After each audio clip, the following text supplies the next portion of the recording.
Hello everyone and welcome to my channel. I hope you all are good. So let me start with this video how to get a data from a user. Okay. So in my previous videos I have the topics which is like decision making statements and variables. So in that I have taken a data and stored that data in a variable, and according to that variable or a data I have written a program and get the output according to that data. But if you want a data from a user instantly and want a output according to that data, so how you can get a data from a user?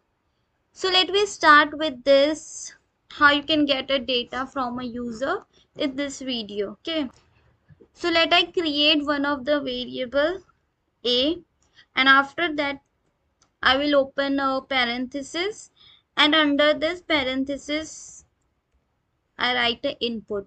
Input is used for taking a data from a user. As I told in my one of my previous video that we have some reserved keywords. We not make a use of that keywords as a variable. So input is one of them. So input is used for taking a data from a user.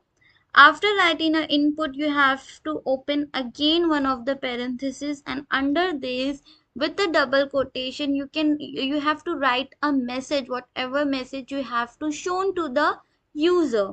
So let I take an example here. Enter a percentage. Okay, so this is the overall syntax or the message or everything. If you want to get a data from a user, creating a variable, and with input keyword you have to define that you are taking a data from a user, and then a message. Okay, whatever message you want from the user, you let I call a variable a and let I run this. So as you can see, whatever message I have written here, the exact message is shown to the user, like enter a percentage and with the colon and with the space, because I provided some space here in my message. That's why I got a space here. Okay, so let I write any of the integer or I enter.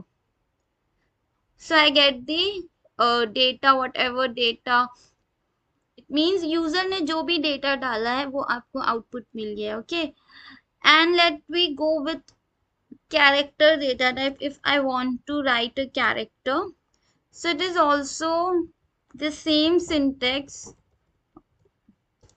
Enter a name. Okay, so let I run this.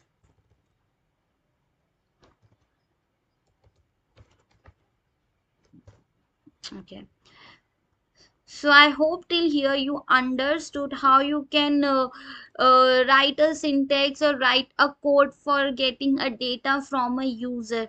And one thing I have to show you that if you want a data from a user which is only the integer type, you can specify that thing in your message or in your syntax that you want a integer data type only. So let I show you the examples so it is easy for you. As for getting a data which is only the integer type, so I will mention here int. It means that only integer data is going to be accepted by a user.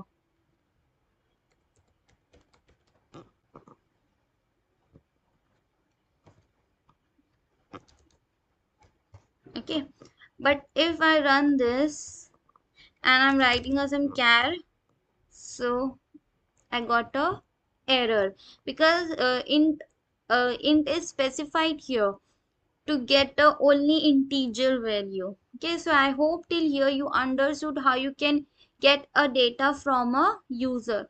So let I take one of the example. As all you know, in my previous video I have taken a decision making statements, and here I have done some of the examples. So let I go with this one of the example,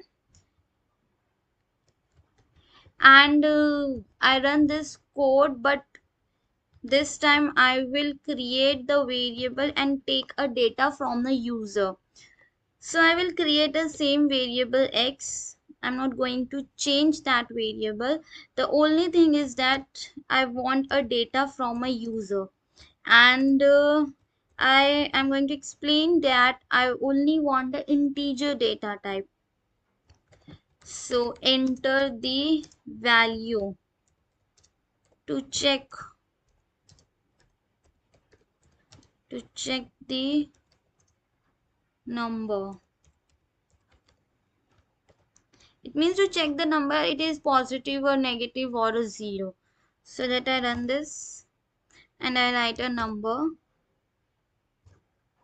Okay, so x is positive, the number is positive. So I hope you understood how you can take a data from a user and how to run that program according to the data which is taken from the user.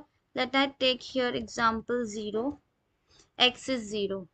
So I hope you understood. Okay, in this video I'm also going to show you how you can write a program if you want to check the given number by a user is even or odd.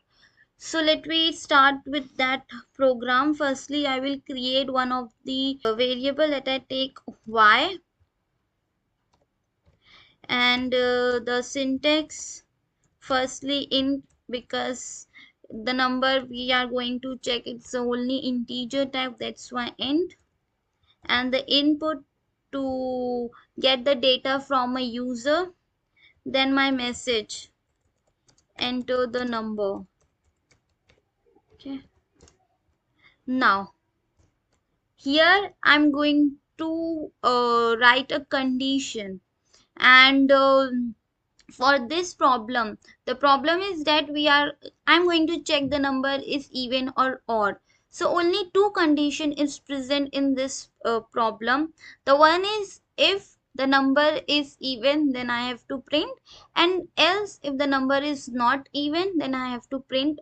Okay, so if and else statement is going to be used in this program. Let I write the condition for this program. First I write a if, and under the parenthesis I write y, and the percent sign, and the 2, and equals to 0. Okay, you not have to be worried about why I have written this all thing. I will explain you. So even number check करने के लिए क्या logic होता है, even number क्या होता है? Okay, so even number वो होते हैं जो 2 से डिवाइड करने के बाद में जिनका रिमाइंडर 0 आता है, वो नंबर को हम इवन नंबर बोलते हैं. ओके, जैसे 4 हम 2 से डिवाइड करेंगे तो 2 2 जा 4 और हमें रिमाइंडर 0 आ रहा है. ओके, बट अगर हम 7 करेंगे तो हमें रिमाइंडर 1 आता है. 2 3 जा 6 and -1 and I got the 1. Okay, तो 7 जो है वो ऑड नंबर है. तो ये है जो, और रिमाइंडर जो हमारा अगर 0 हुआ तो वो इवन, अगर रिमाइंडर 0 नहीं हुआ तो वो ऑड. तो यहाँ पे जो परसेंट ऑपरेटर, परसेंट साइन जो है इसे ऑपरेटर बोलते हैं. And this sign, this operator is used for showing that the remainder, okay, if your remainder is equals to 0, then you can say that the number is even. मतलब ये y के अंदर जो भी वैल्यू यूजर डालने वाला है, अगर वो वैल्यू 2 से डिवाइड करने के बाद में उसका reminder, this sign is shown as a reminder. Okay, उसका रिमाइंडर अगर इक्वल्स टू 0 होता है, then I will say that print number is even. Otherwise my program goes to the else part, which shows that print number is odd.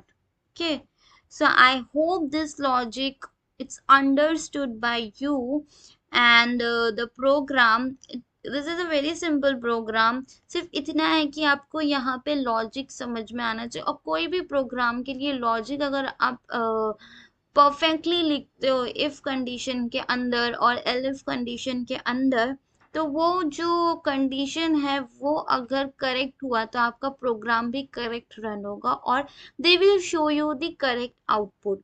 So here, as I explain you, that this is the sign which shows the remainder, and if the number is divided by 2 and the remainder is equals to 0, then you can say that the number is even. If your number, if your data is not come under this condition, then you come under the else part. Okay, then this body is executed, which is number is odd. So let I run this cell, and let I write the number as 8. So let me check the number is even or odd. So number is even. I hope you understood. And let I run this with odd number. Let I go with 7. So number is odd. So this is the logic for checking the number is even and odd. So I hope you understood how to get a data from a user, and according to that data how to write your condition and write your message, and how to get a output according to that data. So that's it for today's video. I hope this video is informative for you, and for the next coming topics, be active on my channel and may subscribe to my channel. Thank you so much for watching my video.